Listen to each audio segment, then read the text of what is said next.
ሰላም ጤና ይስጥልን ተመልካቾቻችን እንደምንላችኋል ከናሁ ቴሌቪዥን ለተ ሐሙስ ሚያዝያ 1 ቀን 2018 ዓ.ም የቀን ዜናዎቹ ወደ እናንተ የምናደርስበት ጊዜው አሁን ነው። ከዜናዎቹ ጋር ሀብታማ አያሌው ነኝ። አብራችሁን ቆዩ። ወደ ቀዳሚ ዜናችን እንለፍ። በህገ ወጥ መንገድ ከሀገር የሚወጡ ዜጎች ለችግር መጋለጣቸው እንዳሳሰበው የውጭ ጉዳይ ሚኒስቴር ገለጸ። በ6 ወራት ውስጥ ከ40 ሺህ በላይ የሚሆኑ ዜጎች ወደ ሀገር እንዲመለሱ ተደርጓል ተብሏል።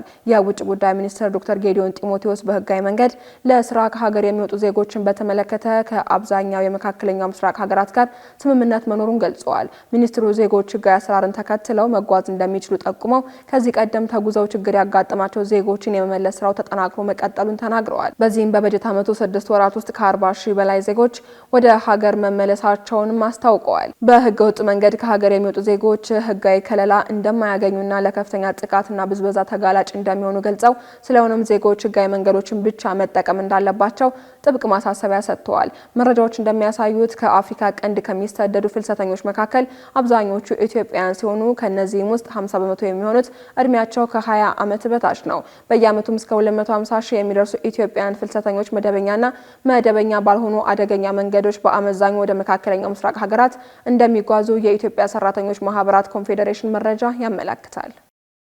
በነዳጅ ዋጋ መጨመርና እጥረት ምክንያት የውጭ የገቢ ሸቀጦች በባቡር ሊጓጓዙ ነው ተባለ። በአሁኑ ወቅት በነዳጅ ዋጋ መጨመርና አልፎ አልፎ በሚከሰት እጥረት ምክንያት የወጭና የገቢ ሸቀጦች በባቡር መጓጓዝን አጠናክሮ ለመቀጠል ተጨማሪ የባቡር ፍሩንጎችን ወደ ስራ ለማስገባት መዘጋጀቱን የኢትዮጵያ ጅቡቲ ባቡር አክሲዮን ማህበር አስታውቋል።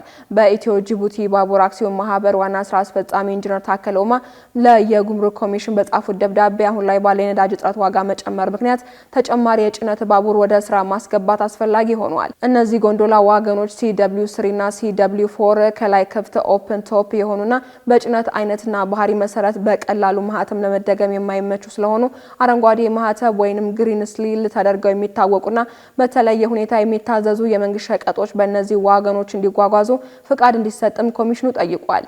በተጨማሪም በአሁኑ ወቅት በባቡር መስመር ላይ የኮንቴነር ጭነቶች የመንግስትና የግል ፍላጎት ከፍ ብሎ በመገኘቱ 40 ፊት ኮንቴነሮችን በጎንዶላ ዋገኖች CW3 እና CW4 ላይ መጫን ተጨማሪ መፍትሄዎች ሆኖ እንደተገኙ ማስታውቋል። የዚህ አይነቱ ጭነት በዳዋሌን ጣቢያ ላይ በቀጥታ ለጉምሩክ ምርመራ የማይታይ ስለሆነ በተለይ ለመንግስት ጭነቶች ከዳዋሌ ጣቢያ በፊት የቅድሚያ ፍቃድ እንዲሰጥና ምርመራውን በመዳረሻ ጣቢያ እንዲከናወንም ነው የተጠየቀው። የፋይዳ መታወቂያን ከባንክ ሂሳብ ጋር ለማጣመር ተቀምጦ የነበረ ጊዜ ገደብ ተራዘመ። የኢትዮጵያ ብሔራዊ ባንክ የባንክ ሂሳብን ከፋይዳ ዲጂታል መታወቂያ ጋር ለማጣመር ተቀምጦ የነበረው የመጋቢት 30 ቀን 2018 ዓ.ም የጊዜ ገደብ ለአንድ ጊዜ እንዲራዘም መወሰኑ ተገልጿል።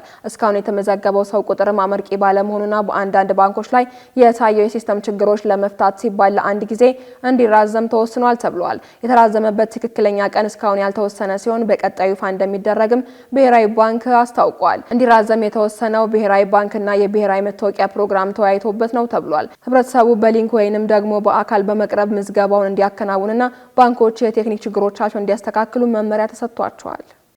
ካሽጎ በየትኛውም ዓለም ሆነው በማንኛውም ሰዓት ለወገኑ የሚደርሱበት ፈጣን የገንዘብ መላኪያ ተከፈተሎ። ማስተርና ቪዛ ካርዶን በመጠቀም ከ5 እስከ 20 ዶላር የሚልኩበት አዲስ የገንዘብ መላኪያ መንገድ። ካሽጎን ለየት የሚያደርገው የትኛውም የገንዘብ ዝውውር በፍጥነት አገልግሎት ከመስጠቱም ባሻገር ለማንኛውም አገልግሎት ምንም አይነት ክፍያ አለመጠየቁ ነው። በሀገራችን ታሪክ ገንዘብን ከውጪ ወደ ሀገር ቤት በማስተላለፍ በመተግበሪያ መልክ አገልግሎት መስጠት የጀመረው የመጀመሪያው ሀገር በቀል የገንዘብ መላኪያ ዘዴ ካሽጎ ከ4500 በላይ ባሉ የባንክ ቅርንጫፎች አገልግሎት እየሰጠ ይገኛል። ገንዘቦን በሰኮንዶች ልዩነት ውስጥ ይፈልጉ በአካውንቶ ወይንም በእጆ ቆጥረው የሚወስዱበት ልዩ ዘዴ። በቅርቡ ሁሉንም ኢትዮጵያዊ ባለቤት ለማድረግ ጉዞ የጀመረው ካሽጎ ዛሬውኑ መተግበሪያውን በስልኮ ላይ በመጫን የአገልግሎቱ ተጠቃሚ ሆኖ ፍጥነት መለያችን፣ ኢትዮጵያን መክፈቻችን፣ ካሽጎ ነው መላኪያችን። ካሽጎ የአዲሱ ትውልድ ብራንድ። ወደ ውጭ ዜናዎች እናልፋለን። የሆርሙዝ የባህር በር ዳግም ተዘጋ። የኢራን መገናኛ ብዙሃን እስራኤል የእግረኛ ጦሯን ወደ ሊባኖስ ከገባ ወዲህ ግዙፍ ያለችውን ድብደባ መፈጸሟን ተከትሎ በሆርሙዝ ወሽመጥ ነዳጅ ጫኝ መርከቦች ማለፍ ማቆማቸውን ዘግበዋል። ኢራንና አሜሪካ በደረሰው የተኩስ አቁም ላይ በባህረ ወሽመጡ በኩል ነዳጅ ጫኝ መርከቦች እንዲያልፉ ማድረግ ቁልፍ የስምምነቱ አካል ነበር። ነገር ግን ከኢራን እስላማዊ አብዮት ዘብ ጋር ግንኙነት ያለው ፋርስ የዜና ወኪል ዛሬ ማለዳ ከቴህራን ፈቃድ አግኝተው ሁለት ነዳጅ የጫኑ መርከቦች ማለፍ ችሎ የነበረ ቢሆንም ከዚያ በኋላ ግን መርከቦቹ እንዳያልፉ ተደርገዋል ብለዋል። ኢራንም ቀደም ብላ በሊባኖስ ላይ የሚደረገው ጥቃት የሚቀጥል ከሆነ የሁለት ሳምንት የተኩስ አቁም ስምምነቱን የምትቀድም መሆኑን ማስታወቋ ይታወሳል። ኢራን አክላም ውጊያው በድጋሚ የሚጀምር ይሆናል ስትል ፕሬዝዳንት ዶናልድ ትራምፕ በበኩላቸው ሊባኖስ ከኢራን ጋር ባደረግነው የተኩስ አቁም ድርድራችን ውስጥ አልተካተተችም ብለዋል። በመጨረሻም የተርኪው ፕሬዝዳንት ረሲብ ጣይብ ኤርዶሃንና የአሜሪካ አቻቸው ዶናልድ ትራምፕ በቀጠናዊ ጉዳዮችና በኢራን የተኩስ አቁም ስምምነት ዙሪያ በስልክ ተወያዩ። ውይይቱ በዋናነት ትኩረቱን ያደረገው በኢራንና አሜሪካ መካከል በተደረሰው የተኩስ አቁም ስምምነት ላይ ነው ተብሏል። ፕሬዝዳንት ኤርዶሃን ከ40 ቀናት ውጥረት በኋላ የተገኘው የሁለቱ ሳምንት የተኩስ አቁም ስምምነት ወደ ዘላቂ ሰላም ለመሸጋገር ወሳኝ እድል መሆኑን ገልጸዋል። ተርኪ ከወዳጅ ሀገራት ጋር በመሆን ለቀጣይ የሰላም ስምምነቶች የምታደርገውን ድጋፍ እንደምትቀጥል የሚያረጋግጡት ኤርዶሃን ይህንኑ ሂደት ሊያደናቅፉ ከሚችሉ ማናቸው ድርጊቶች መቆጠብ እንደሚገባ አሳስበዋል። ፕሬዝዳንት ኤርዶሃን ተርኪ ለሰላም ጥረቱ የምታደርገውን ድጋፍ እንደምትቀጥል ካረጋገጡ በኋላ እንደ ፓኪስታን ካሉ ወዳጅና ወንድም አገራት ጋር በመሆን ዲፕሎማሲያዊ ጥረቶችን ለማጠናከር ቃል ገብተዋል። ባለ 10 ነጥብ የውሳኔ ሀሳብ አቅርቧል ቢሉም አሁንም ድረስ የተኩስ አቁሙ ጉዳይ ከስጋት አልወጣም ሲሉ ተንታኞች ገምተዋል። እነሆ የምስራች! የ10 አየር መንገድ የበረራ ትኬት ለውድ ደንበኞቹ በተቀላጠፈና አስተማማኝ በሆነ መንገድ እያቀረበ ያለው። በዚህም በደንበኞቹ የተመሰገነው ጉዞጎ አሁን ደግሞ ተደራሽነቱን በማስፋት ተጨማሪ ባንኮችን በማካተት ለውድ ደንበኞቹ የበለጠ አስተማማኝ ለመሆን ችሏል።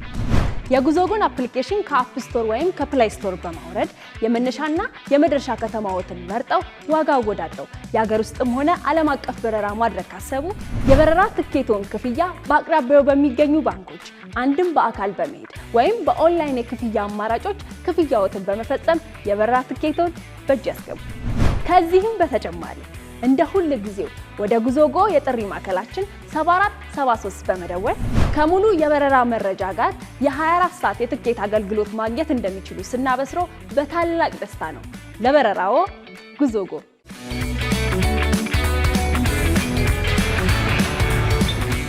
ተመልካቾቻችን ለዕለቱ ያዝነላችሁ የቀን ዜናዎች እስካሁኖች ነበሩ። ዜናዎቹ ወደ እናንተ ያደረስኩ አብሬያችሁ ቆየሁት ሀብታማ እያለ ነበርኩኝ። ሰናይ ቀን።